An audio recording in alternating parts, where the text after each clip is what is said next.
Hi guys, today என்ன பார்க்க போகிறோன்னா ஒரு கேண்டிடேட்டை onboarding to offboarding means exit formalities எப்படி பண்ணுறாங்கன்னு டுடே பார்க்க போகிறோம். ஃபஸ்ட்டு ஒரு கேண்டிடேட்டை சேலரி நெகோசியேஷன் பண்ண அப்புறம் ஆஃபர் லெட்டர் ப்ரொவைட் பண்ணுவாங்க. ஆஃபர் லெட்டரில் எல்லாமே அட்ரஸ் எல்லாமே மென்ஷன் பண்ணி அவங்களுக்கு சென்ட் பண்ணிட்டு அவங்க வந்துட்டாங்கன்னா கேண்டிடேட் அவங்களுக்கு ஹேண்ட் ஷேக் பண்ணி வெல்கம் பண்ணணும். நெக்ஸ்ட்டு அவங்க டீட்டெயில்ஸை கம்ப்யூட்டரில் சிஸ்டமில் எக்ஸலில் என்ட்ரு பண்ணி வச்சுக்கிட்டு and next employee detail forms அதை ஃபில் பண்ண கொடுக்கணும். And joining report form maximum ஒரு 5 to 6 ஃபார்ம்ஸ் இருக்கும். Joining report forms, declaration form, and அது போக இஎஸ்ஐ ஃபார்ம் அண்ட் பிஎஃப். இஎஸ்ஐனா 21,000 கீழே வாங்குறவங்களுக்கு இஎஸ்ஐ உண்டு. அண்ட் 21,000 மேலே வாங்குறவங்களுக்கு இஎஸ்ஐ எலிஜிபிள் கிடையாது.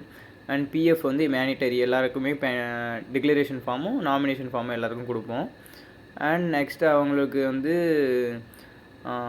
சிடிசி க்ரியேட் பண்ணுவோம், சேலரி ஸ்ட்ரக்சர் க்ரியேட் பண்ணிட்டு அண்ட் நெக்ஸ்ட் அவங்களுக்கு அதில் சைன் வாங்கி ஜிஎம்கிட்ட சைன் வாங்கி நாங்களும் ஃபைல் பண்ணி வச்சுப்போம்.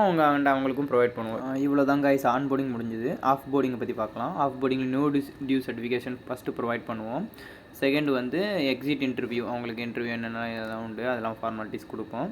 அண்ட் அவங்களுக்கு ஃபைனலாக full and final settlement provide பண்ணுவோம். அண்ட் அவங்களோட டாக்குமெண்டேஷன் கலெக்ஷன் அண்ட் என்னென்ன டாக்குமெண்ட் கலெக்ட் பண்ணுமோ எல்லாத்தையுமே டாக்குமெண்ட் கலெக்ட் பண்ணிட்டு அண்ட் அவங்களோட லேப்டாப்ஸ், அதுக்கு ஐடி கார்ட்ஸ் அண்டு வேறு என்னென்ன இதெல்லாம் ப்ரொவைட் பண்ணியிருக்குமோ கம்பெனியோட இதெல்லாம் அது எல்லாமே கலெக்ட் பண்ணுவோம். அண்ட் ஃபைனலாக ஆஃப் போர்டிங் கம்ப்ளீட் ஆயிடுச்சு. அவங்கள்ட்ட சைன் வாங்கின எல்லா ஃபைல்ஸையும் பர்சனல் ஃபைலாக மெயின்டைன் பண்ணுவோம். இதான் கைஸ் HR ஆப்ரேஷன்.